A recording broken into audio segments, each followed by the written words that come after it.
अस्सलाम वालेकुम students. Lecture number 5 calculus. New topic start करेंगे। डेरिवेटिव। डेरिवेटिव होता क्या है? Derivative is defined as instantaneous change of any function. किसी भी फंक्शन के अंदर जो इंस्टेंटेनियस मतलब माइनर से जो चेंज आता है या मुसलसल कंटिन्यूस जो चेंज आ रहा होता है वो हमें डेरिवेटिव कैलकुलेट करके देता है। अगर हम रियल लाइफ में देखें तो रियल लाइफ में डेरिवेटिव कहाँ कहाँ यूज़ होता है? टेम्परेचर फोरकास्टिंग होती है, डेरिवेटिव। टेम्परेचर हमारा रेगुलरली चेंज हो रहा है या हर सेकंड चेंज हो रहा है। In other words, rate of change of function with respect to a variable written as F prime of X. Derivative को हम इस तरह भी डिफाइन कर सकते हैं, rate of change of function with respect to a variable. कोई भी फंक्शन अगर किसी वेरिएबल के रिस्पेक्ट से चेंज होता जा रहा है तो वो हमारे पास कहलाता है डेरिवेटिव। लिखते कैसे हैं इसको? F prime of X. एक फंक्शन था एफ ऑफ एक्स, इसका जब डेरिवेटिव हो गया तो वो कहलाएगा F prime of X. That is F prime of X is equals to D by D x of F of X. यहाँ पे जो डी बाई डी एक्स है ये कहलाता है डेरिवेटिव ऑपरेटर। जिस तरह से हमारे पास बाकी सिंबल्स हैं plus minus multiply and divide, इसी तरह से ये ऑपरेटर कहलाता है डेरिवेटिव का। इसका मतलब ये डिफ्रेंशिएट कर रहे हैं हम विद रिस्पेक्ट टू एक्स। यहाँ पे हमारे पास वेरिएबल है x. Geometrically, the derivative of a function can be interpreted as the slope of the graph of function or more precisely slope of tangent line at a point. अगर हम graphically देखें या geometrically देखें तो derivative हमारे पास क्या होता है? किसी भी कर्व पे बनने वाले टेंजेंट का स्लोप। फॉर एग्जांपल देखें, अगर मेरे पास ये कर्व है,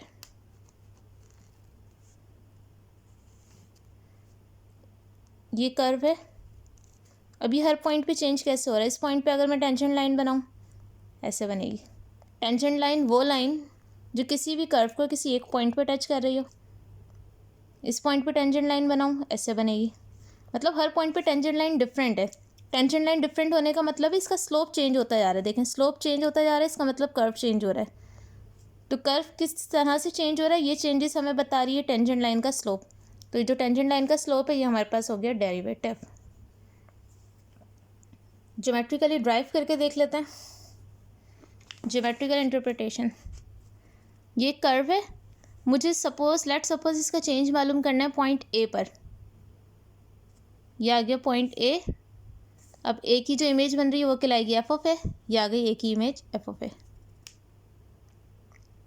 सपोज अब हम ए के करीब करीब एक और पॉइंट ले लेते हैं। सपोज मैंने ए के साथ ले लिया एक्स, तो ये आ गया एक्स और एक्स की इमेज कहलाएगी एफ ऑफ एक्स। ठीक है। अब ये जो लाइन बनी है इन दोनों पॉइंट से मिलती हुई ये कहलाती है सीकेंट लाइन। सीकेंट लाइन ऐसी लाइन जो कर्व को 2 पॉइंट्स पर टच करे। काइंडली ये सब लोग नोट करते रहिएगा, टेंजेंट लाइन, सीकेंट लाइन। तो अब हमारे पास कोऑर्डिनेट्स क्या हो गए सीकेंट लाइन के? कोऑर्डिनेट्स किस तरह से लिखते हैं? पहले एक्स का कंपोनेंट, यहाँ पे एक्स का कंपोनेंट क्या है? ए, और वाई का क्या है? एफ ऑफ ए। इस वाले पॉइंट का कोऑर्डिनेट क्या है? X, F of x. So coordinates of secant line are a, F of A, x, F of x. इस पॉइंट को हम नाम दे देते हैं x1, y1। इस पॉइंट को हम नाम दे देते हैं x2, y2।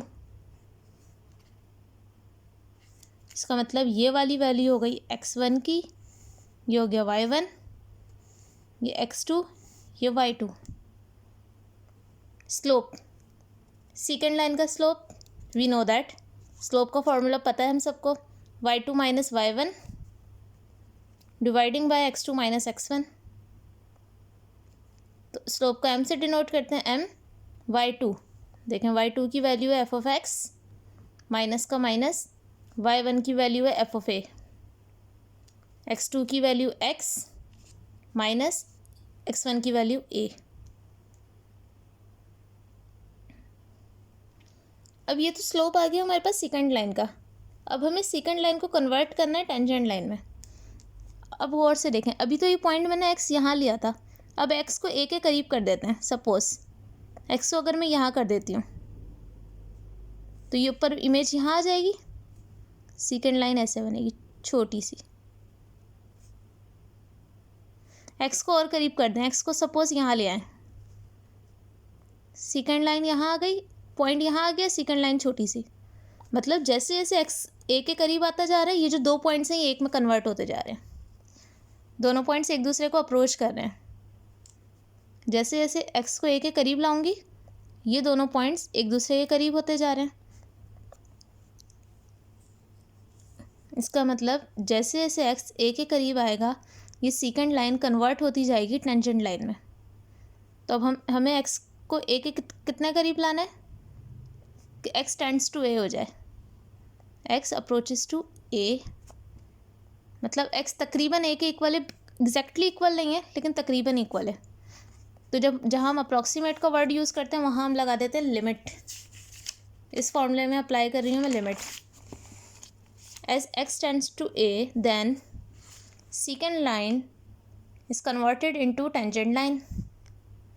ये स्लोप की वैल्यू से फॉर्मूला आया था, यहाँ पे लिमिट अप्लाई कर दी, limit X tends to A. ये हमारे पास जो पूरा फॉर्मूला है ये कहलाता है derivative of function at point A. किस पॉइंट पे हमने डेरिवेटिव निकाला था, ए के ऊपर चेंज कैलकुलेट किया था, तो एट पॉइंट ए। स्लोप को हम इस तरह भी लिख सकते हैं, F prime of A,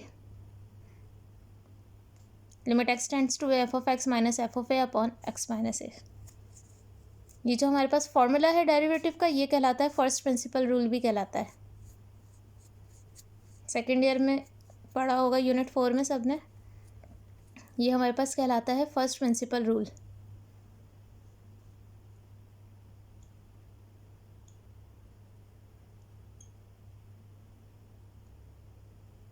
now techniques of differentiation. Techniques कह लें, फॉर्मूले कह लें, रूल्स कह लें, डेरिवेटिव्स के कुछ रूल्स।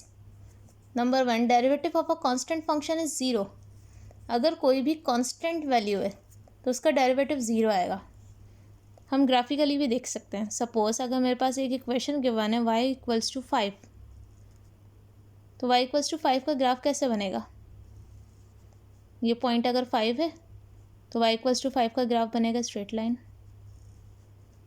अब देखें स्ट्रेट लाइन x के रिस्पेक्ट से तो किसी भी पॉइंट पे चेंज नहीं हो रही, सेम आ रही है, इसका मतलब इसमें नो चेंज, तो derivative is zero. D by D x of any constant function is zero. For example अगर एफ ऑफ एक्स हमारे पास 3 है तो F prime of X derivative D by D x, 3 पर D by D x apply हो जाएगा। 3 constant है तो derivative is zero. ये हो गया constant rule. Second, power rule. अगर कोई भी पॉलिनोमियल है उसकी पावर n है, n is integer, n belongs to integers, तो डेरिवेटिव कैसे होगा? पावर जो भी वो शुरू में आ जाएगी और पावर में से 1 माइनस, n शुरू में आ गया और n में से 1 minus. For example for x cube का डेरिवेटिव लेना है, पावर रूल अप्लाई करेंगे, 3 4 आर 12 और 3 में से 1 माइनस, 12 एक्स स्क्वायर।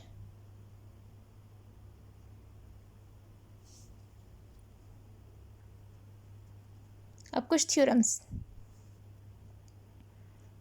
थ्योरम में फर्स्ट है constant multiple rule. Constant multiple rule का मतलब है अगर कोई कांस्टेंट वैल्यू किसी फंक्शन ऑफ एक्स से मल्टीप्लाई हो रही है तो ये थ्योरम ये कहता है कि वो कांस्टेंट बाहर आ जाएगा और डेरिवेटिव से फंक्शन पे अप्लाई होगा। अगर कोई कांस्टेंट वैल्यू किसी फंक्शन ऑफ एक्स से मल्टीप्लाई हो रही है तो बाय यूजिंग थ्योरम ये कांस्टेंट वैल्यू बाहर आ जाएगी और ये जो डेल ऑपरेटर डेरिवेटिव ऑपरेटर है इसे फंक्शन पे अप्लाई होगा। फॉर एग्जांपल लेट्स सपोज हमारे पास है 4x की पावर 5, तो 4 कांस्टेंट वैल्यू है, 4 कांस्टेंट वैल्यू, 4 को हम बाहर निकाल के लिख सकते हैं x की पावर 5, x5 का डेरिवेटिव ले लें। अब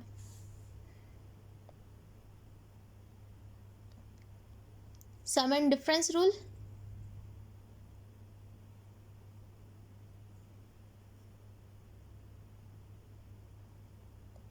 अगर दो फंक्शंस ऐड या सब्ट्रैक्ट हो रहे हैं, एफ ऑफ एक्स और जी ऑफ एक्स दो फंक्शन हैं, या तो ये ऐड हो रहे हो या फिर सब्ट्रैक्ट हो रहे हो, तो डेरिवेटिव का रूल ये कहता है कि इन दोनों पे आप अलग अलग डेरिवेटिव अप्लाई कर सकते हैं। D by D x F of X के साथ अलग and D by D x ji of X के साथ अलग।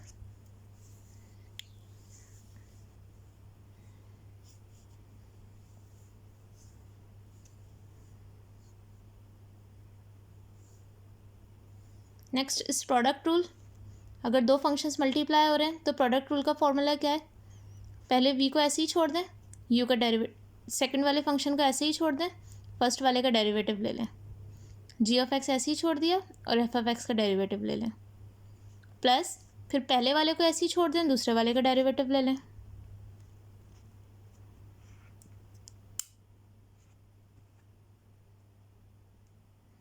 Quotient rule. अगर दो फंक्शंस डिवाइड हो रहे हैं तो क्वोशिएंट रूल क्या कहता है? पहले फर्स्ट वाले फंक्शन का डेरिवेटिव ले लें, सेकंड वाले को ऐसे ही छोड़ दें, minus F of x d by D x ji of x dividing by g of x whole square.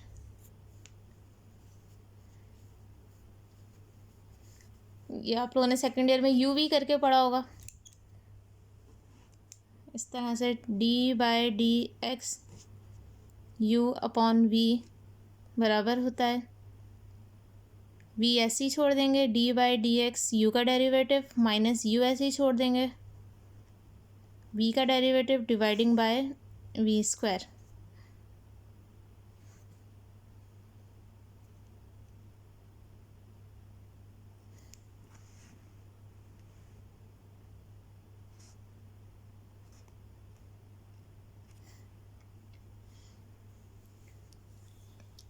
अब कुछ क्वेश्चन सॉल्व कर लेते हैं। Exercise number 2.3 unit 2 exercise 2.3। Question number 3 है find d y d x. D y upon d x मालूम करना है और वाई का एक्सप्रेशन गिवन है 3x की पावर 8 प्लस 2x प्लस 1। क्या करेंगे? अब यहाँ पे इंडिपेंडेंट वेरिएबल कौन सा है? x। तो हमेशा जब भी डिफ्रेंशिएट करते हैं तो इंडिपेंडेंट वेरिएबल के रिस्पेक्ट से करते हैं। So differentiate both sides with respect to x। दोनों side d by D x apply कर देंगे, d by D x of y d by D x और ये पूरी एक्सप्रेशन। y का derivative d y upon d x same रहेगा। अब यहाँ पे सम एंड डिफरेंस रूल भी अप्लाई हो रहा है एंड कांस्टेंट मल्टीपल रूल भी।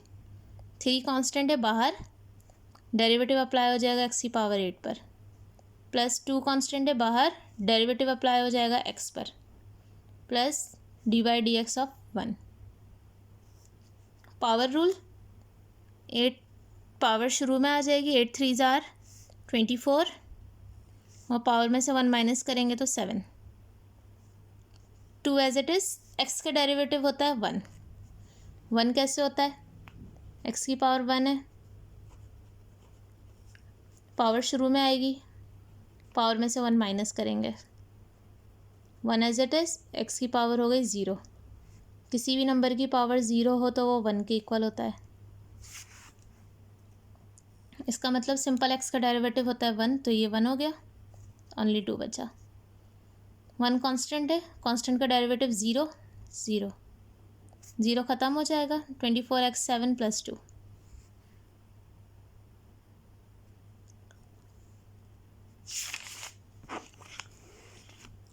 Question number 8, X square plus 1 upon 5। Differentiate करेंगे both side with respect to x, दोनों तरफ अप्लाई कर दिया डी बाई डी एक्स, ये हो जाएगा d y upon d x. अब यहाँ पे 1 अपॉन 5 कॉन्स्टेंट है तो 1 अपॉन 5 बाहर, D by D x of x square, plus 1 upon 5 बाहर, D by D x of 1। Power rule, power शुरू में 2 1 इज़ 2 x, पावर में से 1 माइनस करेंगे तो 1 बचेगा। 1 अपॉन 5, 1 कांस्टेंट है, कांस्टेंट का डेरिवेटिव 0 0 इससे मल्टीप्लाई होगा 0, तो यहाँ हमारे पास बचा 2x अपॉन 5।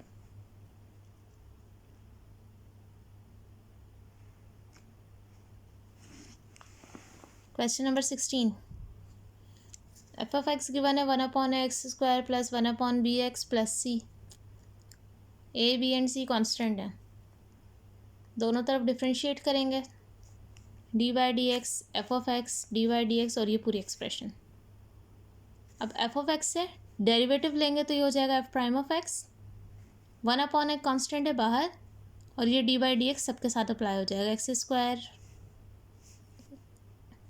डायरेक्ट डेरिवेटिव लेते हैं, डी एक्स स्क्वायर का derivative 2x, 1/b constant as it is, x का डेरिवेटिव 1, सी कांस्टेंट है तो 0, ये ख़त्म हो जाएगा। तो हमारे पास बचा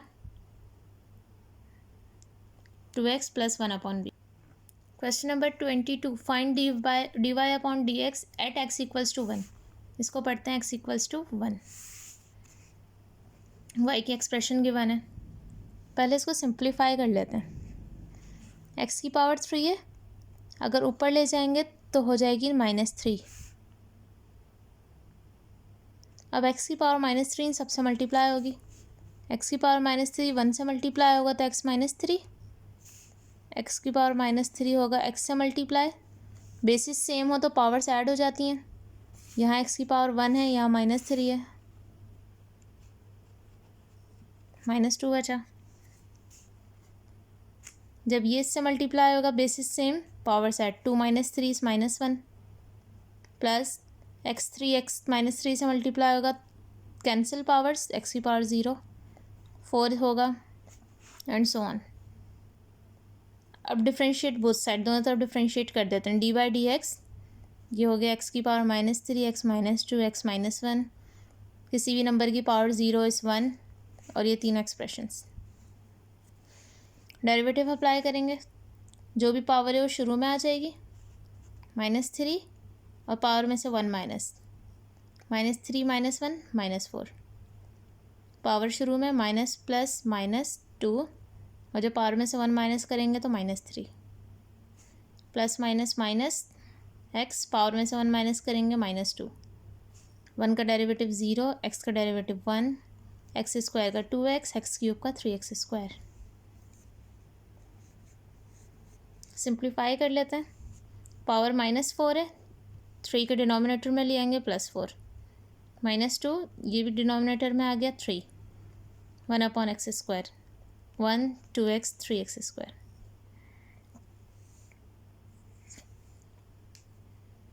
अब क्वेश्चन क्या था, हमें डेरिवेटिव निकालना था at x = 1। So limit apply कर देते हैं, dy upon d x at x = 1। जहाँ जहाँ x था वहाँ पे 1 पुट कर देंगे, 1 पुट कर दिया, -3 -2 -1 1 2 3 सब कैंसिल हो गए, हमारे पास आंसर आ गया 0।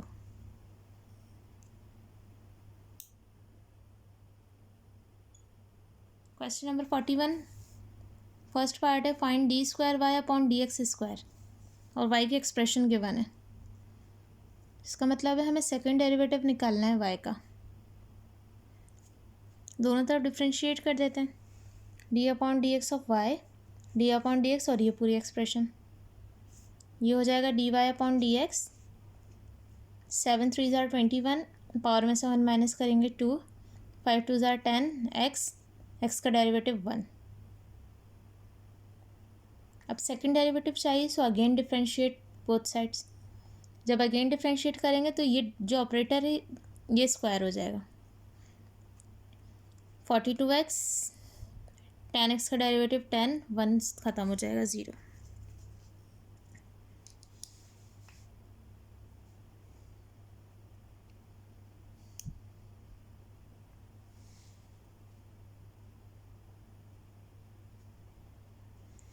अपनी सेल्फ प्रैक्टिस के लिए एक्सरसाइज नंबर 2.3 के ये तमाम क्वेश्चन सॉल्व करने हैं। Question number 1 to 24, then 41 to 45।